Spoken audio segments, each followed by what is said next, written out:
Hello there, listeners. Welcome back to ForTheFans show, episode We Don't Know. I just said to Jack before we recorded.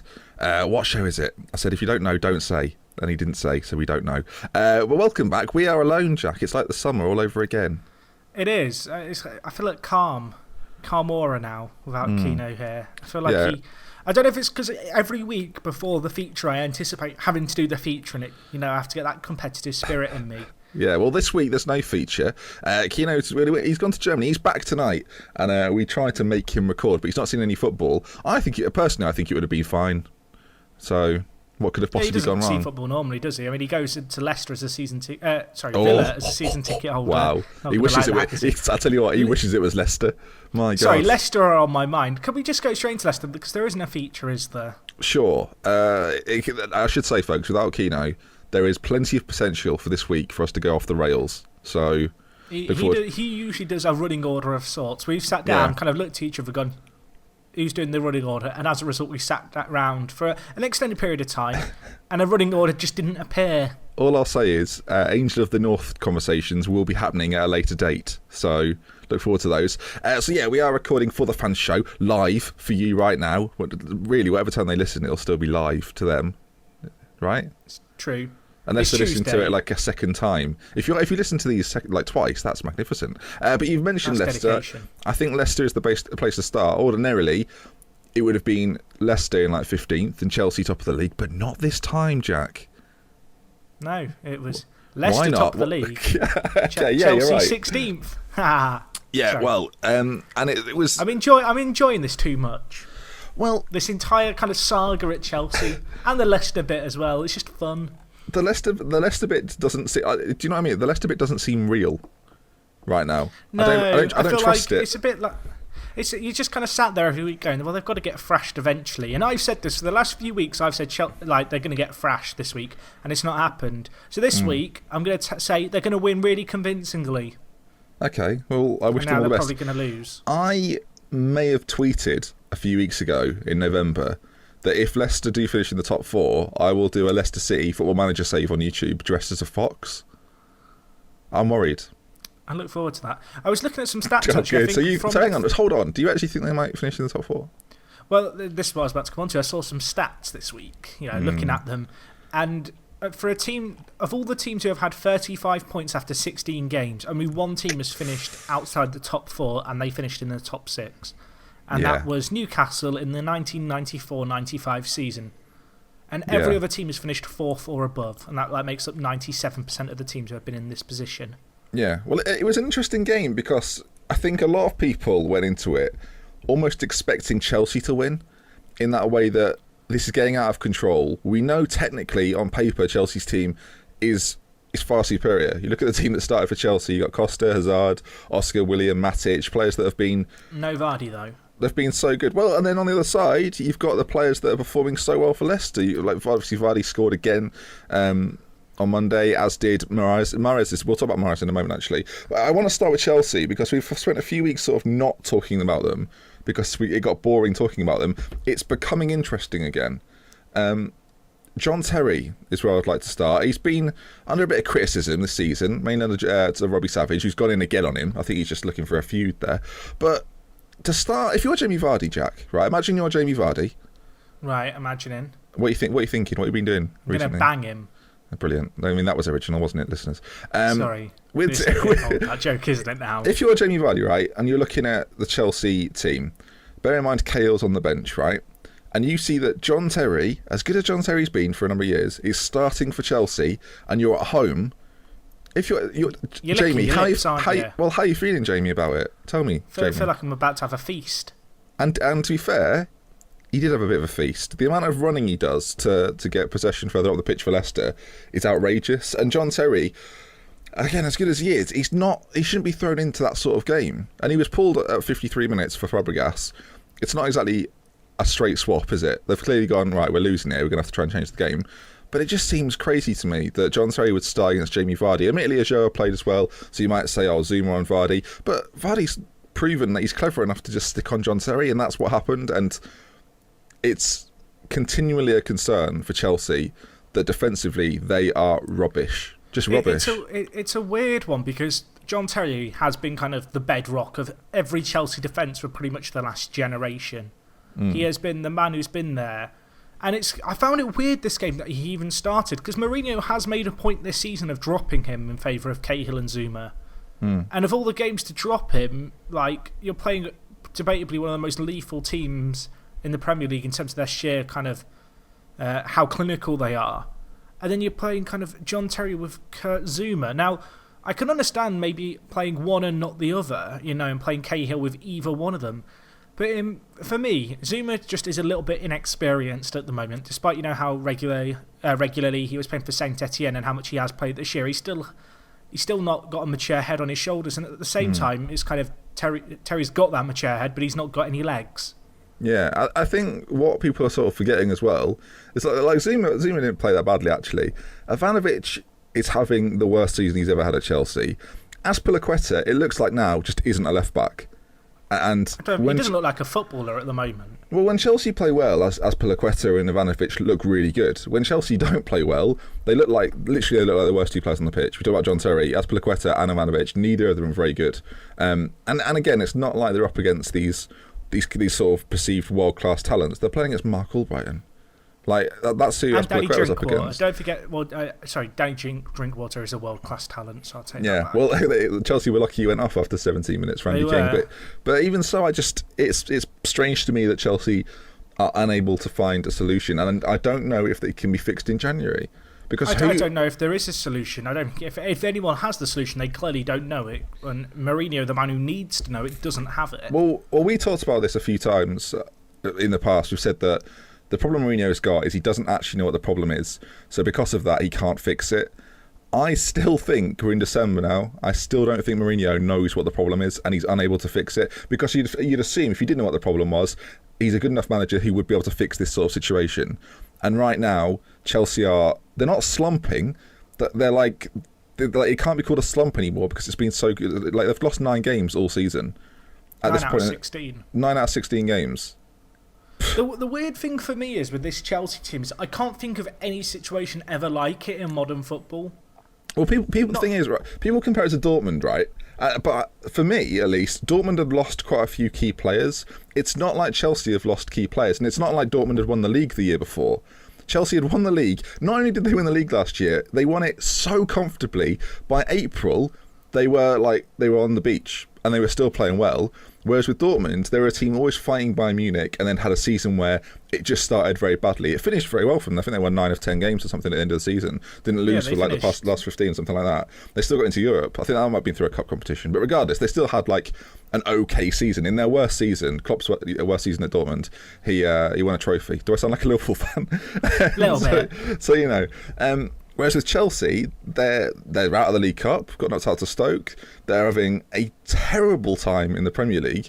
Is it PSG in the Champions League? And I was going to come on to it. PSG in the Champions League. PSG, who are, do you know what? I don't have it in front of me, but I think they are a lot of points at the top of League One. 20 at the moment, top of League One. And we talk about a striker. We talk about a defender who's aging and is struggling, and John Terry. A man that's not struggling for form right now is Zlatan Ibrahimovic, who's 34. And he is a man that felt wronged by Chelsea in the past and is looking for revenge. And I'm pretty sure he's going to get it. But then again, if you see the problem with Chelsea now is it's hard to predict because if they win a game, you'll go, well, they should win the game. But when they lose, you go, if they win now as well, it'll just feel like they should win a few. I do wonder if it'll be a case if they win a few and they just string them together and they go on a nice little run. Yeah. But I think the issue for them right now is they're 11 points off 5th. Yeah. Like, they're 1 point above the relegation zone, and if this was, say, 7 games in, you go to yourself, well, there's still 31 games left, we're not even a quarter of the way through the season. The reality of the situation here is, we're 16 games in, we're almost halfway through a Premier League season, and Chelsea is sat on 15 points.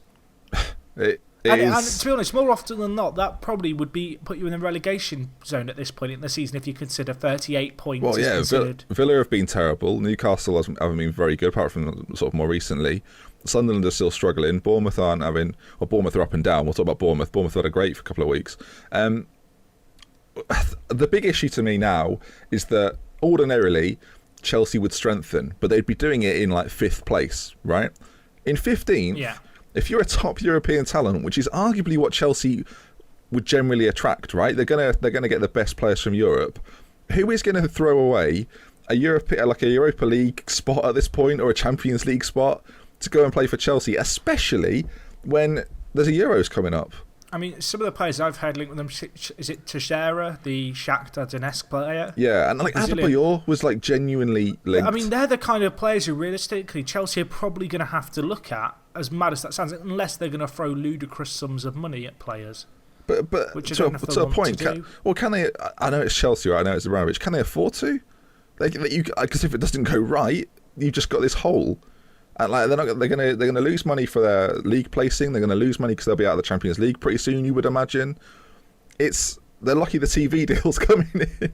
I mean, the weird thing for me here is, and I know we're talking about Chelsea a lot here. Leicester, you've had your moment in the spotlight. We've talked about you being amazing every week, and you still are amazing. I want to talk about Leicester's transfer policy going into January as well, because we're sort of getting to that point.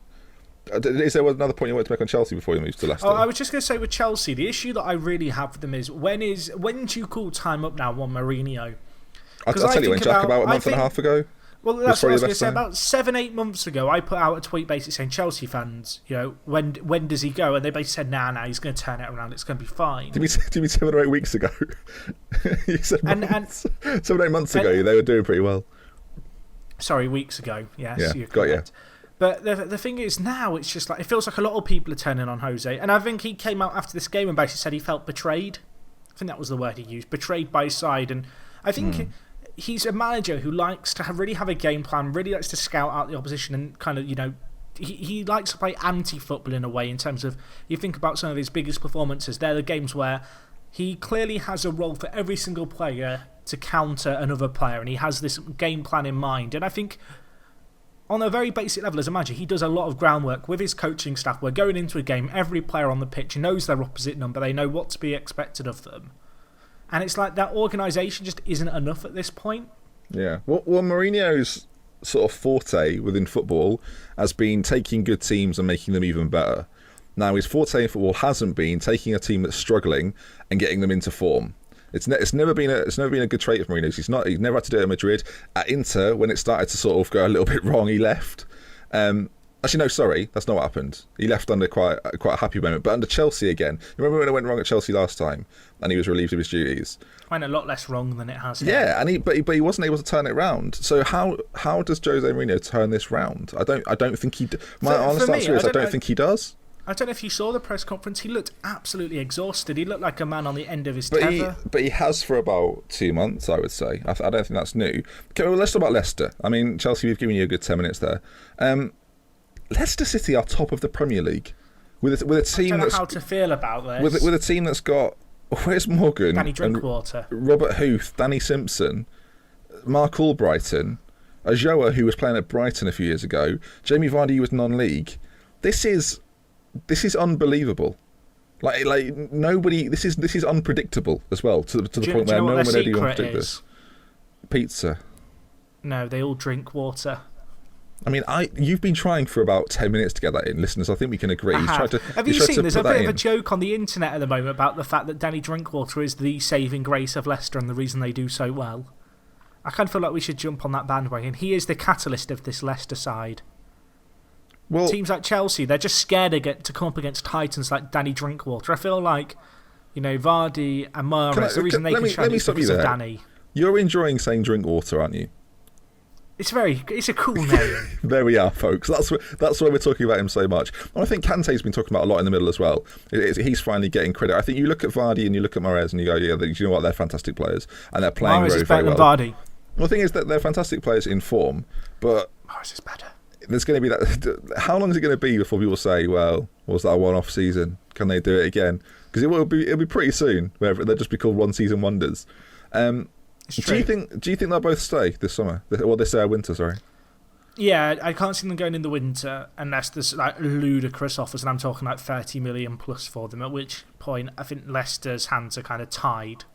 But I believe, I can't remember the chairman's name at Leicester, but he's pretty much given Ranieri assurances that like the players aren't going anywhere. In winter. The problem is we've had that before. Now, on the other side of that, Jack, top of the league, clearly probably needs strengthening anyway, just because a team that's top of the league will always look to just maybe bring in one or two. Leicester in an uncomfortable position almost of bringing in players that will arguably disrupt what they've got going on at the moment.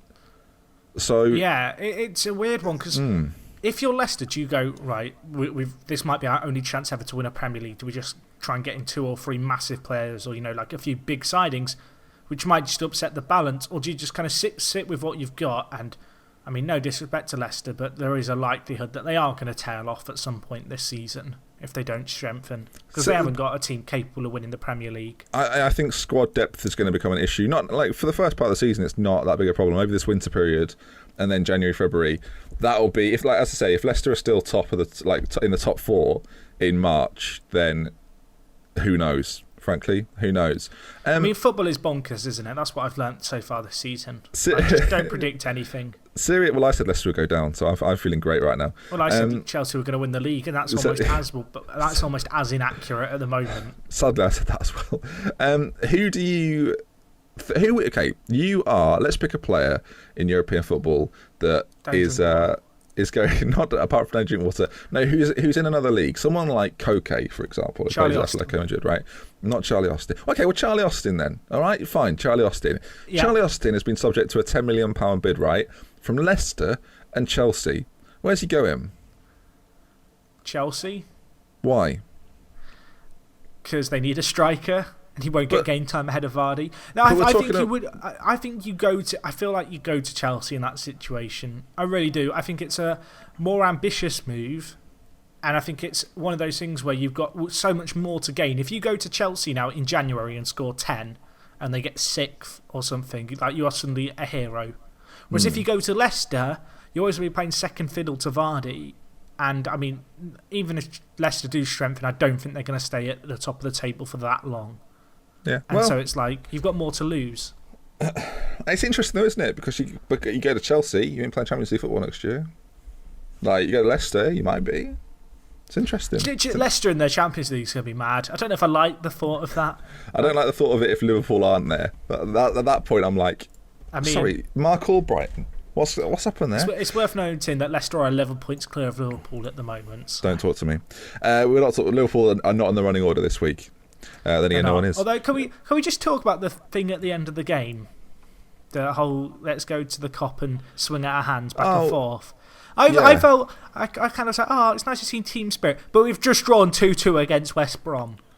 I think it's he did it at Dortmund, sort of notoriously. People loved it when he did it at Dortmund. Oh, look at the passion! Why can't we have that IR team, etc., etc. Jesus, for Liverpool, it's like, that's a bit awkward. That's a bit cringeworthy. I don't think it was particularly cringeworthy.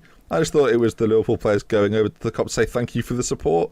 And I feel like if you just go and applaud the away fans at an away game midweek or something, I can understand that. But to draw 2-2 against West Brom and see this hand swinging stuff, I thought it was lovely. But I could see anyone who wasn't a Liverpool fan just being like, yeah, of course, yeah.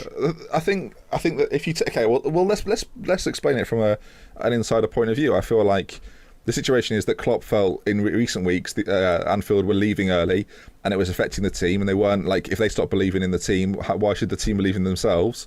That didn't happen this week, despite the fact we went 2-1 down because our set piece defending is a joke. Liverpool stayed there, and it's the loudest I've heard Anfield for a long time, and we got the goal. Admittedly, it was a bit lucky, but you got to shoot to score, right? Origi, best player in Europe. So, he's got more. He's better form than Martial right now. Ooh. You slid that one. Slid a word to slide. I spoke about it last week. It's fair. So I think from a Liverpool perspective, that's probably what it is. I guess if you're not if you haven't got your ear to the ground on what Klopp says and what happens around Anfield, then you might think it's daft. So can we just give a little nod to West Brom? They've been sneaking a few draws of late. Oh, it's annoying because I thought they'd go down as well. They've been getting draws against the big boys as well. Like, this is the run of games where they probably sit there thinking, if we get 1 point, we'll be happy. Yeah. I mean, you look at their results: 2-2 against Liverpool, 1-1 against against Tottenham, 1-1 against West Ham. They beat Arsenal, of course. Yeah, they're not doing that bad, are they? When you they're doing that. They're doing that Pulis thing. I did tweet out that I found it must be boring supporting West Brom. It's just a bit sad. I'd rather be a West Brom fan than a United fan. Well, the thing is, I tweeted that and everyone put, well, better than Villa. Should we talk about United? I feel like that transitions quite nicely. Sure. Louis van Gaal, incredibly, is coming under a lot of pressure despite being fourth in the Premier League. Went out the Champions League midweek. We should not forget to talk about that. Okay, yes. In a group that they should have progressed with, not only with ease, but they should have topped it unbeaten, arguably, which makes the whole point of the fact they're now in the Europa League absolutely ridiculous. Okay, so with Van Gaal, do you think it matters that people don't enjoy what he does? Is he there to make people enjoy his football? Where do you stand on it? We've not really spoken about that aspect of it. I think as a neutral, I don't really like it. I'm not a massive fan. I feel like people like to see exciting football. I mean, this weekend wasn't exactly an exciting weekend in the Premier League, in all honesty, when you look at some of the results. But I feel like, for me, it's just a bit meh. I mean, I'm a little bit impartial because I don't care, about how United's results go. Like, if they win and play boring football, then to me that's just boring football. Whereas if they lose and play boring football, that's excellent to me. Whereas, I don't know, I'm sat on the fence of it, but I think for United fans, I think it's important what the United fans think of it. Like, for us to say, oh, it's boring, that doesn't really hold much weight at United. But I think the fans themselves are pretty split, and I think a lot of them are under the kind of attitude of, if we play crap but we win, we get points, we are successful in Europe, do that, and I'll complain a little bit, but I won't get too up in arms about it. Well, the issue is, for United at the moment, they're playing shit football and getting shit results. Well, I think you've nailed it a bit there. I think a lot of United fans feel like if they're winning and it's a bit dull and it's a 1-0 or a 2-1 or whatever, then you know what? So what? They're competitive, and at the end of the day, Manchester United want to win stuff. When you're 6 points off the top, you're playing pretty terrible football and losing 2-1 to Bournemouth, who Bournemouth arguably look like the better side. Like, United might have had more of the ball, they might have had more chances, but it's the quality of chance. And Van Gaal said a few weeks ago that, if Aguero or Suarez were in this team, they'd probably score. Well, yeah, you're probably right, Luke, because they're far better players than what you got. So, at the same time, yeah, they might score goals, but that's not, I don't think he realises he's a very bizarre way of phrasing it, because it's kind of he's in charge of his team. You're basically shitting where you eat there. He spent so much money, and it's almost getting to the point. I joked about Origi and Martial, right? Martial, £35 million. Suddenly he's like their first choice striker because Rooney's either injured or out of form. Whatever the situation is, it's mad. Javier Hernandez has gone to Leverkusen and has scored 11 in 12 or something absolutely ridiculous. He's in the host. I think he's got 13 in 10. He's got more goals than United since the start of October. Yeah, whatever it is, it's far better than any United strikers dealing with now. Obviously, Robin van Persie left as well, and at this point in time, you kind of think to yourself, if they'd have had him, would it be a little bit different? Did they have something to play around when he was there? Again, they're another team that Louis van Gaal has spent so much money, and he doesn't seem to know his best team, and when he plays his best team, they don't always win.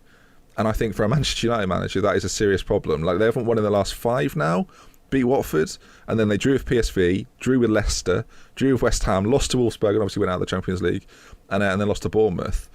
And if it was David Moyes, even though they're in 4th... Moyes never went free. Moyes' longest run without winning was 3 games. And you got 5 here. It's the first time that Van Gaal's kind of come out and been a bit more like, do you know what, yeah, we're not good enough. And really, because he doesn't want to say it about himself. It's a really bizarre thing to say, though, saying if we had Suarez or Aguero, we score more. Because you're basically playing down your own players there, and it's your money that's been spent on those players. It's not like you've suddenly inherited this squad that has Martial up front and and doesn't have a Di Maria. Like, you had a Di Maria and you didn't have a Martial. So, like, for you to complain about, well, we don't have the goals for us, it's like, well, you've had players capable of scoring and creating goals, and you've got rid of them. Yeah, it's just bizarre. I just don't think I feel like he's almost playing a bit of it. It's almost a cop-out in a way. I don't feel like he's going to be there much longer. Now, whether that's one more season or he goes at the end of the season, I think he goes at the end of this season now, to be honest. I think Manchester United fans are hoping that he just leaves him in the Champions League. He's got them back in the Champions League. And cheers, Louis. Thanks for getting us back there. But you're not the right man to take us forward. And I think that's the key point there. If United get top 4 now, it's still a good season for them as far as they're concerned. So I don't know if it is. I think a lot of teams are looking at Leicester and saying, look, I suppose like City, Arsenal and United must all be thinking, Leicester are top of this league. Why aren't we top of this league? Like, if the league is that weak, and again, it's no disrespect to Leicester who are playing very well, but if the league is that weak, why aren't we topping it? Yeah, I think it's a bit of both, but I think United fans... I feel like it's a little bit dangerous to kind of draw your expectations for the season based on how the season progresses. Yeah, but a lot of teams win the Premier League based on that, though. You think about Chelsea, right? Chelsea won the league last year because everyone else wasn't very good. City won it the year before because they were the best of the teams that were trying to win it. I think a lot of teams base their performances on what other teams are doing. I think Jose Mourinho has got Chelsea numerous titles by doing just that, actually. Yeah. Should we talk a bit about Bournemouth? Yeah, who again? I feel like we're kind of beating a dead horse with United to an extent. Yeah, I just don't think feel like it changes much each week, but it just gets a little bit worse for them. Yeah, so it's worth talking about. No, fantastic for Bournemouth. 2 wins on the bounce now. Can we talk about the first goal? The corner that went straight in. Loved it. You do not see it very often. That's what I like about it. I saw Bournemouth had scored a corner. I'm thinking, it's going to be a scrappy goal in the first few minutes. Watched it. I just kept watching it on repeat for the entire of the first half. David De Gea's positioning is really bad, but at the same time, it's really bad for a player that's scored from a corner, and that doesn't happen very often. So I feel a bit like you're not planning for it in that respect. It's all hindsight, isn't it? Yeah. So it's very easy to say. A lot of people were saying, De Gea's out of position. It's like, he is, but he's also not really expecting it to go in. So I think a bit of the wind, a bit of curve. You don't like Josh King, so you'll be annoyed by this. I don't not like him. I just didn't think he had the quality coming into... I didn't think he had the quality. I just thought it was going to be too big of a step up this year. He's about to go on a run of 12 games scoring. He came out in this game with a kind of a point to prove, I think, because he was released from Manchester United. He was a trainee player there, the Norwegian. Yeah. And to be fair, you look at the United defence for this game, they had Varela, McNair, Blind and Borthwick-Jackson. Yeah, the first time they've been... I'm touching on United rather than talking about them. First time for a while they've been without Smalling, and it looked really obvious that they were without Smalling, who's arguably been one of the, if not the best defender in the league. How long is he out for? Do you know what? I don't know. But he's out at the moment. Weeks. All right. Well, I mean, if it isn't a few weeks, that's a good guess. Yeah, let's assume it's a few weeks until he plays next week. So yeah, they beat Chelsea 1-0, and now they're beating United. And I think it's easy to say that Bournemouth are potentially where you thought they'd be, 16 points. But I think a lot of people had them going down. They're 2 points ahead of the drop zone. They've got a lot of injuries. I think as soon as those injuries hit, we certainly expected them just to fall away, curl up, and kind of die. But they haven't at all. If anything, it's made them think, do you know what? We're going to graft it and make sure. But the thing is, I say the word graft, right, and it makes them look sort of unfashionable. Eddie Howe has them playing some really, really nice stuff. And it's fun to watch Bournemouth. And I think that's the key, that not only are they... I think if you play in a team that plays quite good football, the wins feel that much better. And I think that encourages them to keep doing it, and they'll get results against the better teams or the bigger teams. Keep playing that way. Whereas if you're trying to grind them out, if you don't win, you're a bit like, oh God, I'm going to have to grind another result out. But if you play with this sort of confidence, look what happens. I mean, there was someone on Twitter who asked, is it Pedanta? I'm sorry if I've got your name wrong, but he basically said, how well do you think Eddie Howe's doing, kind of considering the team he has? Because if you look at their team on paper with the injuries, it just doesn't look like a Premier League team. Well, I feel like it shows the strength of Eddie Howe as a manager, because we talk about Jose Mourinho, right? And we said he's not used to keeping a team up and having to battle in this sort of situation, right? Because Chelsea right now are in a battle. 16 games gone, they're a point off the relegation zone. Dress it up however you like. Say they've got a good enough squad to not go down, right? People said that about Newcastle a few years ago and they went down. It's Mourinho's fault they aren't able to get out of it, as much as it's Eddie Howe's fault that Bournemouth are competitive in the Premier League. And the reason I bring Bournemouth up, obviously, is because their season was very much like Chelsea's last year. They won the Championship, not easily, because I don't think any team wins the Championship easily, but they did it with style, and they did it very well, and they've had to and Eddie Howe has had to change his entire philosophy in terms of getting results against better teams, because last season he didn't have to do that. He was getting results against teams that arguably they were better than, and now Eddie Howe's got to approach every game differently. So I think massive credit to Eddie Howe and the players at Bournemouth, because a lot of that squad he's stuck with, and yeah, I feel like we probably don't talk about Bournemouth enough, but they're and really that's to their credit, because we spoke about Villa quite a lot. That's because they got 6 points. So do you think they're going to be safe this year then, Bournemouth, or is it too soon to say? I think end of the I think they'll be. I think it'll go down to the last 3 games of the season with Bournemouth. But again, if you play, and it goes back to what I'm saying, if you're playing nice football, if you're enjoying playing football, I feel like that's an important trait to get results against bigger teams. And it's going to be whether Bournemouth can beat those teams, the Norwich, the Sunderland, the Villa, to see if they can stay up. But I'm enjoying Bournemouth, frankly. Should we talk about another team that I want to say I'm enjoying? I didn't enjoy them last week, but this week I enjoyed them. That was Newcastle taking on Tottenham. Yes. Now, this was like a surefire Tottenham win, right? I felt like it was anyway. I put 3 Spurs players in my fantasy team because I'd seen what they did against Liverpool. Yeah, but I felt like that was a one-off. I don't know. I feel like with Newcastle, like, just expect the unexpected. I feel like Newcastle's game plan this year is, right, we're going to lose to all the teams below Chelsea in the league, but we'll beat all the teams above them, so we stay ahead of Chelsea.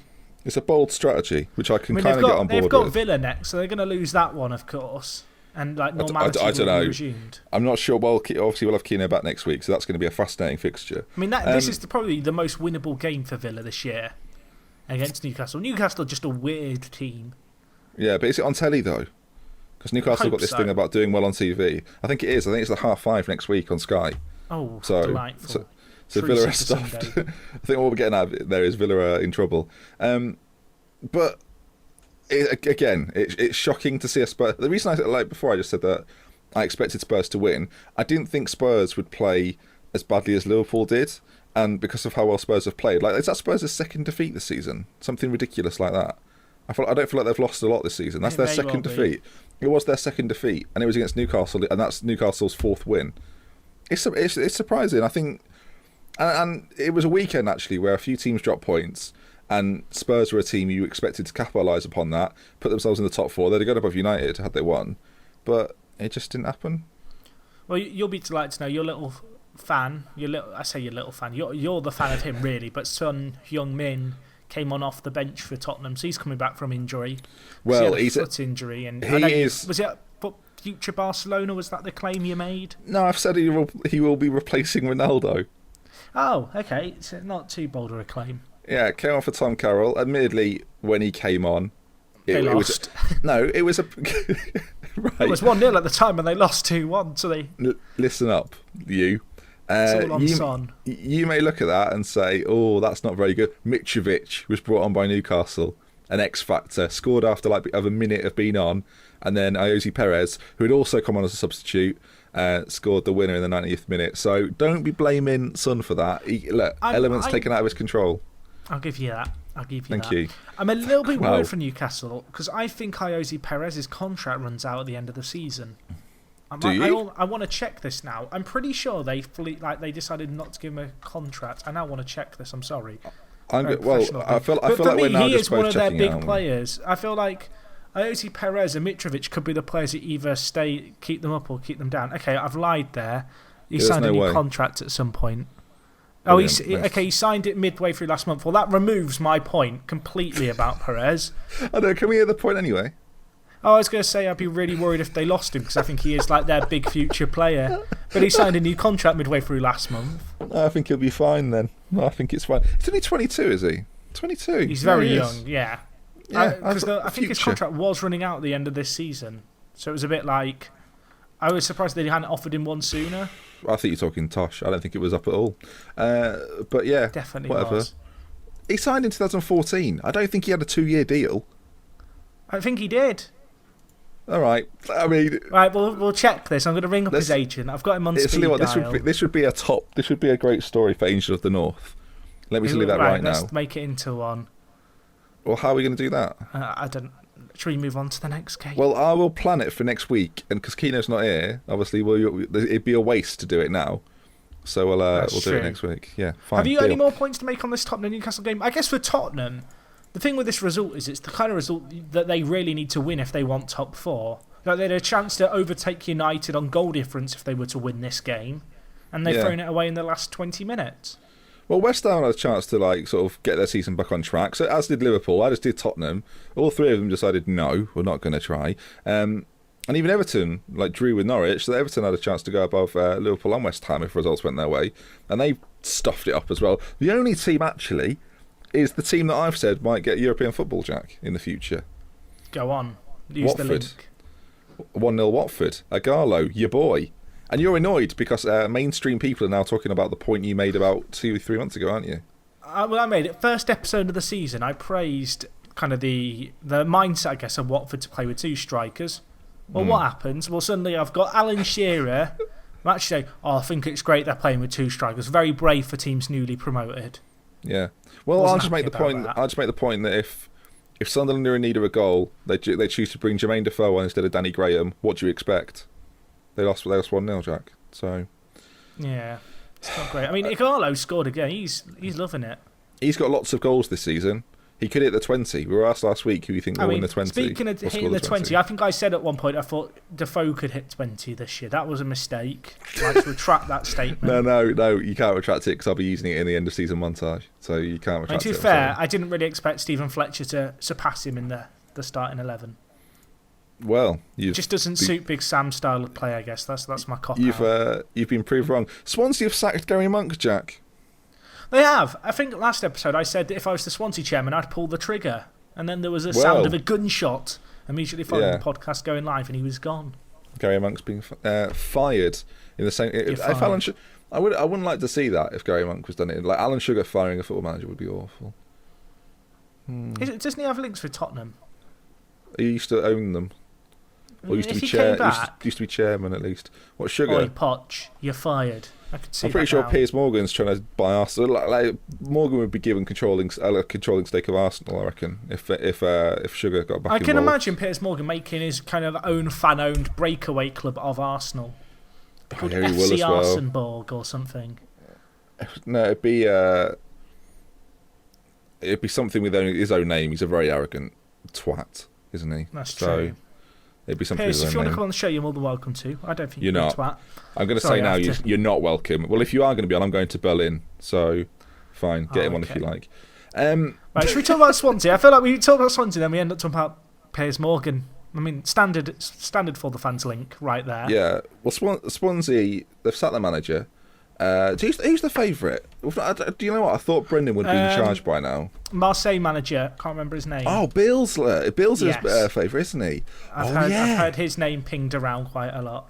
Well, let me tell you now, right? I've also heard Ryan Giggs, which I hope it's not.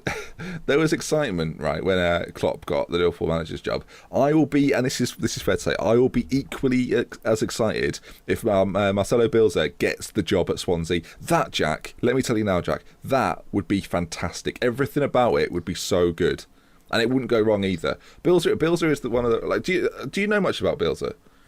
I know a little bit, but.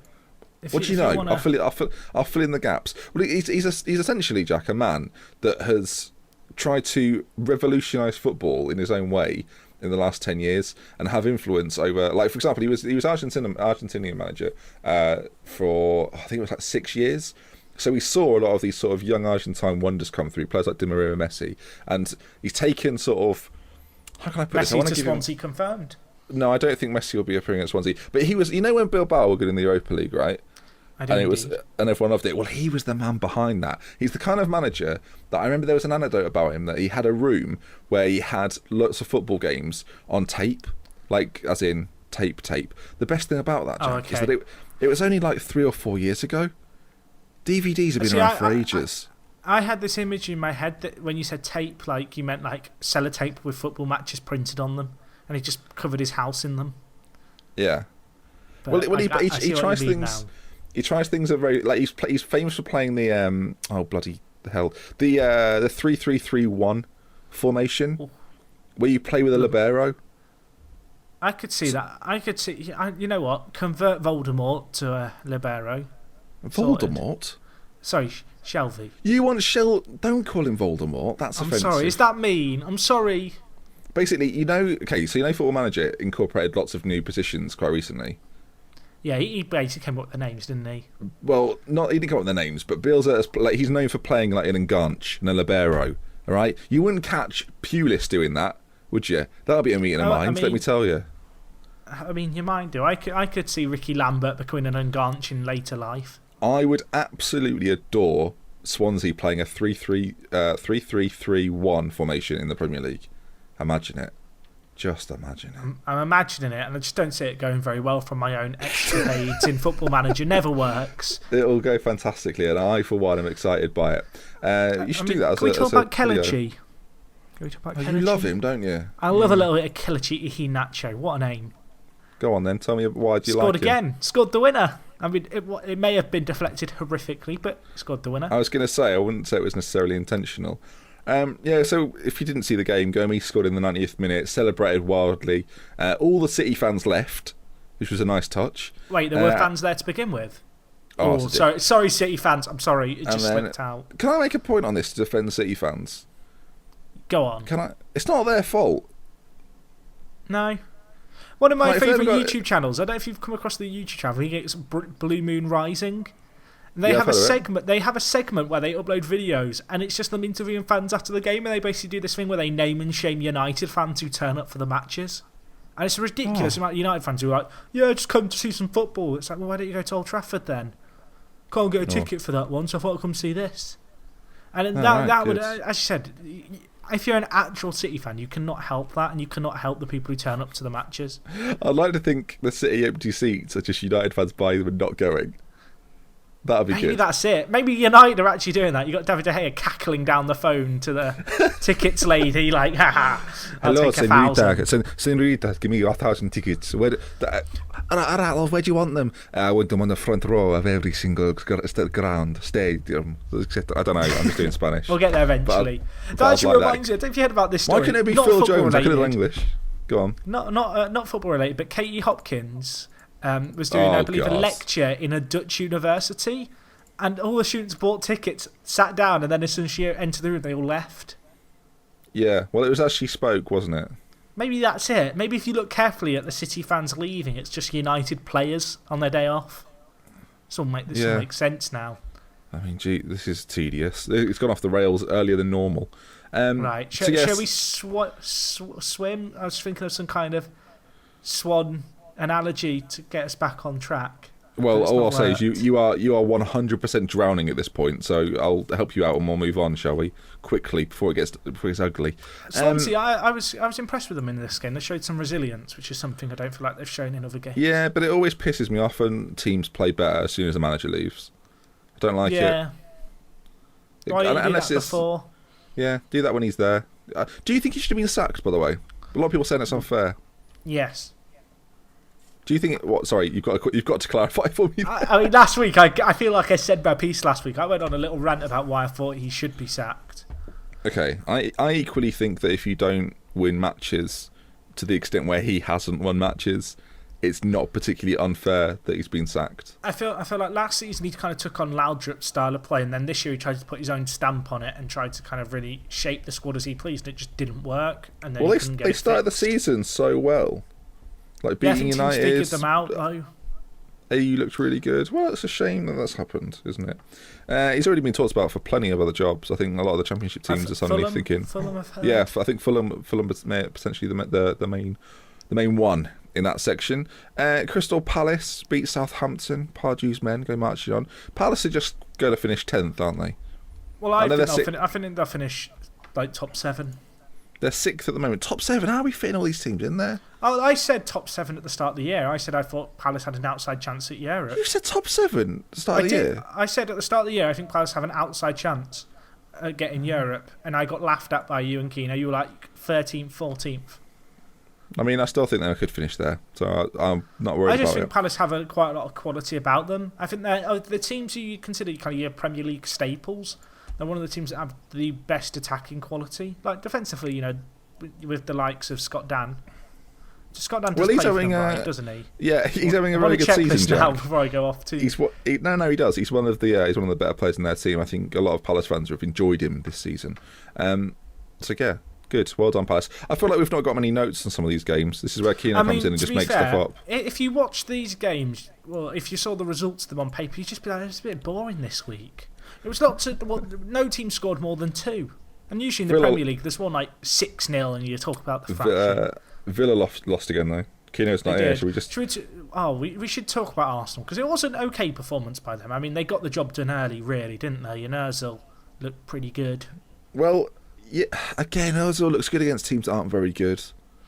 So, I mean, do we put Villa into that aren't very good category? Because I was thinking that there's probably a category that should be just for Villa at this point. Well, Keno's not here. Can we talk about Villa really frankly? They're 8 points below Swansea. I don't care what Keno says each week. They're rubbish. Like if you're 5, is it 5 points at this point? 6. Give them 6 some points. credit. 6 points after 15 games. They're rubbish. What have their results been? At what point did they get taken over and get their new manager in? Oh, for Remy Gard. Was it the Man City game? Yeah, that was the first game they drew 2-2. Okay, so they've drawn against City. They've then lost 4-0 to Everton, lost 3-2 to Watford, drawn against Southampton, and lost 2-0 at Arsenal. Now, granted, perhaps some of those games, you know, they're not particularly winnable. It's a tricky one. But to stay up, you need to get more than 2 points from those 5 games. Like, one win would make... You know, if you beat Watford, if you beat Everton, if you beat Southampton, like, it doesn't matter if you lose the other 4 games because you have more points. And as much as you go, it's a tricky run of games, you know. They get analysis. 2 points. Yeah. I know it sounds like I was stating the bloody obvious there, but I think a lot of times when people look at teams' forms, they don't kind of compute in their mind that getting 3 draws and 2 losses is the equivalent of getting 1 win and 4 losses, if that makes sense. No, I'm with you. I feel like in terms of the Premier League action this week, Jack, we've almost wrapped it up. I'm just being honest. Do you want to talk about the kind of Champions League draw? Or I think Euro 2016, maybe a little bit of Home Nations chat. Well, you know as well as I do, Callum Keane loves the Champions League. So we'll leave that. We'll save that. We will briefly touch on the fact that England have got Russia, Wales and Slovakia in their group for the Euros. Other groups, I still get France, Slovakia Romania, Albania, kind of Switzerland. muddled up. Do you? Well, I think Slovakia is Martin Skirl and Hamsik. Slovenia is not those. I think... Go on.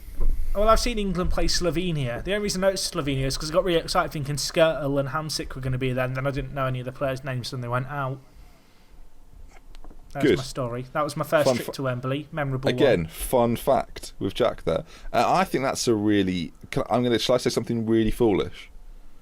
Easy group! Sorry. I think aside from Wales, it's an easy group. What do you mean? No. We have Gareth Bale and Aaron Ramsey FC in our group. No Wales. Yeah, but they're good, and we're not that good. Russia are not the team that they used to be. I'm not having it. If they still got Kurzakov, is he still around? I mean, he's like 38 now or something. But no, Kurzakov's not that old, but I think he still exists. Yes, he's still living. Exists. Excellent. So I think England will. I will say now. I think England will win the group. There you are. Well, you've cursed us now. Opinions subject to change. Should we talk about is it Republic of Ireland who have got like the worst group in the world, where it's like Poland, Germany, and Italy? No. I mean, you got 1 out of 3. Belgium, Italy, and Zlatan with the Republic of Ireland. So that's pretty tough. Oh, sorry, Northern Ireland. I've got Poland, Germany, and Ukraine. That is the confusion. Not like confusion the islands. They're just the 2 separate islands. Don't want to go down that road. But I was getting just scrolling teams in each group. Just scrolling through the groups here. Can't see Scotland. So. Oh, I just remembered. Never mind. France have got a really easy group. Like Switzerland are okay. They're going to be delighted with that as the hosts, aren't they? They're inconsistent. Yeah, Romania and Albania. I mean, loving life. What did you make of the draw? I always love the draws, although it always seems to be more confusing than it needs to be. It's like you draw everyone's names out, then you give them a ball number from a separate draw. I felt like it was actually quite quick. You know what they should do? They should just get a big computer, press one big button, and it just does all the groups instantaneously, and everyone's panicking, looking for their nation. Yeah, no, I think that's better. That's a bit more scatterfire, isn't it? But I think we would all prefer that. I don't know why it has to be. Why it can't be done by computer. You'd have all the different members of all the different FAs sat there. It'd be like if you've ever been in London and everyone's looking up at the train times, trying to work out the train. That's what it would be like. With all the groups just drawn, they'd all be there pointing. Can you see our train? You just have Yogi Love and his assistant just smoking, like sort of sat up against a banister, just going, not bothered. I think the other thing is, like, it'd be funnier to see like all the managers' reactions, to like all the different draws. Yeah, what they should do is she should have to do it, and then they have to immediately go into a photo booth and take like 4 pictures, put them on Instagram. They should do like theme park rides where like the camera takes a photo, she goes around. Yes. They take a photo as it randomises. Well, maybe we should put. Oh, right, Kino's not here because Jack, we're getting well into this, mate. Right, so like ghost trains. They should be sat on a ghost train, and then they go round, and then instead of like, so for example, I'm Albania on a ghost train. I'm going round, and then I thought it was a ghost. Actually, can I just say, no one has said the phrase ever. I am Albania on a ghost train in the history of mankind. Okay, right, let me start again. I'm Albania on a ghost train. We're going through, started the ride. It's quite steady. What's that? Oh, it's Switzerland. Oh, it's all right. Oh, God, it's Romania. Jesus Christ. Remember that hair in 1998? Oh, my God. Then at the end, for the big shock, France, the top seed. Oh, my God. That'd be terrifying. Northern Ireland wouldn't get off the ride. Photo every single one. Normally at this point, Kino would say we're off the rails, but last time I recalled, ghost trains ran on rails, and we're most definitely on them at this point. We are on the rails, yes. Thank you, Jack. That was excellent. This is why people come here for our expert analysis of stuff like the Euro 2016 draw. Yeah. Spain, Czech Republic, Turkey, Croatia. Very European. All of it. Yeah. I mean, they're all European. Standard Euro draw, where as someone from England, I just kind of look at it and go, I won't be watching any games from that group. Portugal, Iceland, Austria, Hungary. For anyone that is going to watch that, then do let us know. At ForTheFans show. I must admit, having done the World Cup podcast, I kind of feel glad that we've not committed yet to doing a daily Euro one. Oh, listeners, he said yet. Oh. Yeah, well, I don't know. I feel like that's a lot of time to commit to like days where we'll have to talk about Croatia and Turkey. You and Kino can just rotate, and I'll just get some guests on. Oh, excellent. I'll sort it out. Yeah. Right, do we want to talk about anything else here? I feel like with Kino, what's happened is there's been no real running order. We do have questions. We should do questions, shouldn't we? Like, let me get these up. I feel like I've come in as the supply teacher and I'm just kind of reading off some rushly written notes. Mr. Kingy asks, what footballer looks most like Yoda? I'm thinking a small player with a weird-shaped head. Where's Houlihan? Oh, guess what? You never guess what, right? So I'm guessing. Genuine story here. Can I guess? Or do I know the story and I'm going to ruin it if I guess? Okay, go on. You saw Grant Holt in a ballerina outfit. Brilliant. I mean, why guess? What was the point in guessing? No, I went to the hospital today, right? And Johnny Howson was actually going to be the story. So. Johnny Howson was there. Stood at the entrance. They were doing like a sort of a festive meet and greet, I think, and not that I knew, because I thought Johnny Howson was just surrounded by like kids and that. Wes Houlihan was there as well, and he's my option for the Yoda question. Did he actually look like Yoda? I guess you thought he looked like a child, so now you're saying all children look like Yoda. No, I just thought because Wes Houlihan's like 5'6", and like Johnny Howson looked bored. They weren't chatting or anything, so I just assumed Johnny Howson was there with like a bunch of sort of youth team players. Turns out Wes Houlihan was one of them. I had no idea. I thought he was visiting the Liverpool squad in hospital. Sorry, that wasn't funny at all. Should we move on to the next question? Yeah, how much? Daniel Rourke asks, how much will Mahrez or Vardy be sold for? What's the okay? Give me a price for both of them. 30 million for Vardy, 37.5 for Mahrez. You're on absolute acid. I think that's what they're worth to that team. I feel like stating a player's value is kind of like it's irrelevant because a player's value to the team selling is completely different to the player's value of kind of fans and also the team buying. And I feel like if Chelsea said 50 million, Leicester go, yeah, go on then. What, for both? Yeah. Easy. Maybe even 40. Are they a package deal then? Is that what we're saying now? I feel like they are a package deal, yeah. I feel like you can't have one without the other because you break it. You break the toy. What did you think about someone else? What do you think about the Cobb salute? Not bothered. Thanks for the question, Joe. But we've sort of talked about it as Liverpool fans. I mean, I'm not bothered. I think it's fine. Let them do what they want. Any more questions that you want to cover? What point does Abramovich take drastic action? Now, what is drastic action like? Sacking Jose, or is it like, I don't know, playing Russian roulette with himself because he's that sick and tired of Chelsea? That seems extreme. I think. I mean, what happens when they're in the Championship and he leaves? Who buys them? Harry Redknapp. Benjamin Sage. Can you see Norwich staying up this season? Unless they buy like 3 players of really good quality in January, then I can't see it. I mean, Charlie Austin's a good, Charlie Austin, 10 million, whatever. I must admit, Sam Allardyce at the end of the Sunderland match was like, we really need a striker in January. And I was sat screaming at my TV, sign Charlie! I've got my little banner saying sign Charlie. I'm waving. You'll be outside the Sunderland training ground just with sign Charlie. Yeah, I feel like that's the questions. Thanks for your questions, everyone. Jack? Right, should we wrap it up there? I feel like this is we've kind of ended on a bit of a down low one, but when there's 2 of you, it's quite different to when there's 3 people to kind of bounce chat off. Maybe shall we do some impressions of Keno? I'm not very good at impressions. Okay, so right with the Villa. So I was there this weekend with Mum. We had a great time. So we were sat at the end.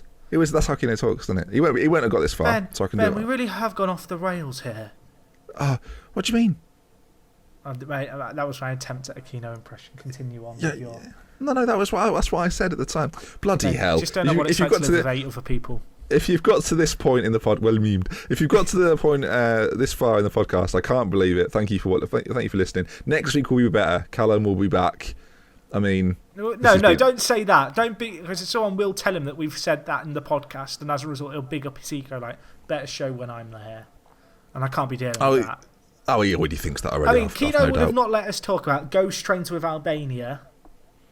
No, he wouldn't have. It'd have reined that in. Exactly. Yeah, true. I think we've gone off the rails a bit.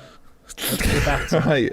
If you want to keep up with us on the social stuff, obviously we ask for questions of the week every single week. You leave your iTunes reviews. In fact, shall we quickly have a look if we've got any iTunes reviews? You do it. I just want to say next week will of course be the last episode before Christmas. Now there might not be a podcast the week following Christmas, but we are hopefully going to get some kind of Christmas special thing done for the YouTube channel. It might be a video. We've got a few football-related games we might play, just an hour of us chatting. Maybe we'll tweet out asking for some in-depth questions and kind of answer them as we go. So maybe keep an eye out for that. Obviously, social media at ForTheFans Show is where to be, and we'll be tweeting out kind of questions and stuff. I should say, last week, Ben, we asked about two-man Wembo. We asked, who would be your kind of dream team. We got some beautiful art. I've got to give a shout out to Sam Cunnington, who gave us a lovely picture of Roy Carroll in goal with a Scholes in a hullet. We also had, who else did we have? There were some others. Oh, people did confirm that they do shout Rory on throws. No, this is bollocks. I think you've made some accounts. Milner and Podolski was another one. Milner and Podolski. Another great draw, and this one was by Alfie Wattam. Beautiful. Although it's just a bit, the detail he's put in the Galatasaray shirt for Podolski is a bit high. Is it? It's a little bit too serious for me for paint. I'm going to retweet it now. So if you want to, compliment do that. Alfie's artistic skills right there. Fulham Hamster said top quality banter and football chat. Ben's feature of the week is the highlight of his week. Thank you very much. Sorry, this week then. Wonder if these guys ever played FM before? Question mark. Never. He put. Never. You at 5-star. He put FM. great. Needs more. He said it needs more FM chat. He said. And also Isaac Lowe, the best football podcast. This is the best football podcast around. It's actually entertaining and easily listening, which always begins with a great feature. He's put in brackets quiz. I'll ignore that. If I could rate it 6 stars, I would. Keep up the good work, guys. Isaac, thanks very much. If you want your rating read out, or at least the comment you're going to write, iTunes for the fan show. Leave a review. Only if it's 5 stars. If it's not we 5 are stars, also not the interested. best Ghost Train podcast out there at the moment too, I've heard. I mean, yeah, if any other Ghost Train podcasts thinks they want to bring it, then 2v2 Rocket League whenever you want. Yeah? Yeah. I'm amazed this has gone on for an hour. If you've enjoyed today's show, obviously keep in touch on the socials, and we'll see you again soon. If you've watched it on iTunes or liked it on iTunes, just before you click off it, give it a little like, and we'll see you again. We love with care from me, Dr. Benji, and from Jack Peachman. Jack. Goodbye.